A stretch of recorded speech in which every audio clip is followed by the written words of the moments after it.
മാ directed by Vishal ഫുറിയം ഒരു decent horror cinema experience തന്നെയാണ് സമ്മാനിച്ചത്. സ്പോയിലേഴ്സ് ഉള്ള റിവ്യൂ ആണ്. സോ ആദ്യം ഇൻട്രസ്റ്റിംഗ് എലമെന്റ്സ് വെച്ച് സ്റ്റാർട്ട് ചെയ്യാം. സോ ആദ്യത്തെ ഇൻട്രസ്റ്റിംഗ് എലമെന്റ് ആണ് ഈ ഒരു ഹൊറർ സിനിമയിൽ ആഡ് ചെയ്തിരിക്കുന്ന മിത്തോളജിക്കൽ ആൻഡ് ഫോക്ലോർ എലമെന്റ്സ്. അതൊക്കെ ഈ പടത്തിന്റെ കുറെ സീക്വൻസസ് വളരെ ഇൻട്രസ്റ്റിംഗ് ആക്കുന്നുണ്ട്. ശരിയാണ്, ഫസ്റ്റ് ഹാഫിന്റെ നറേഷൻ ഒരു റുട്ടീൻ ഹൊറർ പടത്തിന്റെ പാത്താണ് പിടിച്ചിരിക്കണം. നമ്മൾ തന്നെ കുറെ സീക്വൻസ് അല്ലെങ്കിൽ കുറെ സീൻസ് കാണുമ്പോൾ വിചാരിക്കും, ഓക്കെ ഇത് എവിടെയോ കണ്ടിട്ടുണ്ടല്ലോ. നമുക്ക് കറക്റ്റ് പടങ്ങളുടെ പേര് ഓർമ്മ വന്നില്ലെങ്കിൽ പോലും ഒരു പ്രിഡിക്റ്റബിൾ പാതയിലൂടെയാണ് കഥ പറഞ്ഞിരിക്കുന്നത്. സോ ഈ പ്രിഡിക്റ്റബിലിറ്റിയുടെ ഒക്കെ ഇടയ്ക്ക് ഈ ഒരു സിനിമയുടെ ഡ്രൈവിംഗ് ഫോഴ്സ് അല്ലെങ്കിൽ ഒരു എൻഗേജിംഗ് ഫാക്ടറാണ് ഇതിന്റെ മിത്തോളജിക്കൽ ആൻഡ് ഫോക്ലോർ ആസ്പെക്ട്സ്.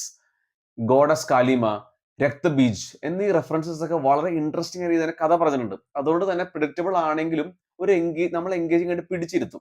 രണ്ടാമത്തെ ഇൻട്രസ്റ്റിംഗ് ഫാക്ടറാണ് കജോൾ. വളരെ നാച്ചുറൽ ആയിട്ട് തന്നെ അഭിനയിച്ചിട്ടുണ്ട്. വളരെ പാടുള്ള കാര്യമാണ് ഈ ഗ്രീൻ സ്ക്രീനിൽ അഭിനയിക്കുന്നത് വെച്ച് കഴിഞ്ഞാൽ. പക്ഷെ ആ ഒരു ഇത്രയും ഒരു ഗിയർ ഗ്യാപ്പ് വന്നിട്ട് പോലും ഒടുക്കത്തെ പവർഫുൾ പെർഫോമൻസ് ആണ് കാഴ്ചവെച്ചിരിക്കുന്നത്. ഇതിൽ റീഇൻകാർണേഷൻ സീൻ ഉണ്ട്. ഭയങ്കര ബാലൻസ് ആയിട്ട് തന്നെ അഭിനയിച്ചിട്ടുണ്ട്. ചെറുതായിട്ടൊരു പാളിച്ച പറ്റിക്കഴിഞ്ഞാൽ കംപ്ലീറ്റ്ലി കൈവിട്ടു പോകും. പക്ഷെ കജോള് പൊളിച്ചു. മൂന്നാമത്തെ ഇൻട്രസ്റ്റിംഗ് എലമെന്റ് ആണ് ഈ സിനിമയുടെ ട്രെയിലറിന്റെ തുടക്കം തന്നെ ഒരു കാർ സീക്വൻസ് ഉണ്ട്. ആ ഒരു സീൻ കാണണം. അത് എടുത്തു വെച്ചിരിക്കുന്നത് അടിപൊളിയായിട്ടാണ്. അവിടെ തന്നെ നമുക്ക് ആ ഡയറക്ടർ ഒരു മികവ് കാണാൻ പറ്റും. ആകെ ഒരു വലിയ പോരായ്മ തോന്നിയത് ഇതിനകത്ത് അംസജ എന്ന ഡീമൺ ക്യാരക്ടറിന്റെ VFX വർക്കിലാണ്. അത് ഭയങ്കര ശോകം വെക്കാൻ ചെയ്തു വെച്ചിരിക്കുന്നത്. നമ്മളെ തന്നെ ആ ഡീമൺ കാണുമ്പോൾ എന്തോന്നടേ എന്ന് വിചാരിച്ചു പോകും. അതും ഒരു ഫാക്ടറാണ് ഈ സിനിമയുടെ ക്ലൈമാക്സ് ഇത്രയും ഡൗൺ ആവാനായിട്ട്.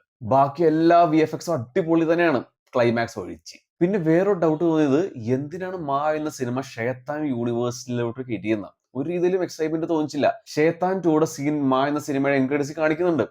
അത് ഒരു രീതിയിൽ എക്സൈറ്റ്മെന്റ് കൊണ്ടൊന്നില്ല, പേടിയാണ് കൊണ്ടുവന്നത്.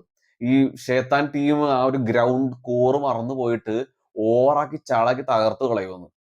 അവരങ്ങനെ ചെയ്യില്ല എന്ന് പ്രതീക്ഷിക്കുന്നു. ഇനിയിപ്പോ അവർക്ക് റീമേക്ക് ചെയ്യാൻ തോന്നുവാണെങ്കിൽ വസന്ത് സിനിമയുടെ സെക്കൻഡ് പാർട്ട് വരുന്നുണ്ട്, അത് റീമേക്ക് ചെയ്തോട്ടെ. ബോളിവുഡുകാരെ തന്നെ ഷേത്താൻ 2 എടുത്ത് നശിപ്പിക്കണ്ട എന്നൊരു അഭ്യർത്ഥന മാത്രമേ ഉള്ളൂ.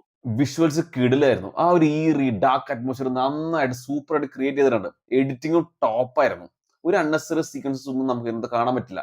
മ്യൂസിക്, ആ ഡിപ്പാർട്ട്മെന്റ് ഒക്കെ ഒരു പോസിറ്റീവ് ഫാക്ടർ തന്നെയായിരുന്നു. ഓവറോൾ ഷേത്താൻ എന്ന സിനിമ പ്രതീക്ഷിച്ചു പോയ എന്ത് വന്നാലും ഡിസപ്പോയിന്റഡ് ആവും.